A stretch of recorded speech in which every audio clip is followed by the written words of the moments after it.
Hello বন্ধুরা, দেখো আজকে সকাল সকাল চলে এসেছি নতুন একটা ভিডিও নিয়ে। একদিকে চাটা ফুটছে, অন্যদিকে সবজিগুলো কেটে নিয়েছি আর মাছটাও ফ্রিজ থেকে বের করে নিয়েছি।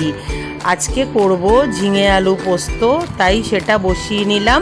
আর অন্যদিকে দেখো ভাত ফুটছে।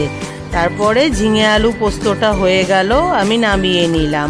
বাচ্চাদের জন্য আজকে সকালে টিফিনে করলাম আলুর পরোটা। বাচ্চারা আলুর পরোটা খেতে খুবই পছন্দ করে, একটু সসও নিয়ে নিয়েছিল ওরা। তারপরে মাছের ঝোলটা করে নিলাম। আজকে তেলাপিয়া মাছ দিয়ে সর্ষে বাটা দিয়ে ঝাল করছি। আজকে দুপুরের খাবারে ছিল শাক ভাজা, কাটি আলুর তরকারি, মাছ আর একটু পোস্ত।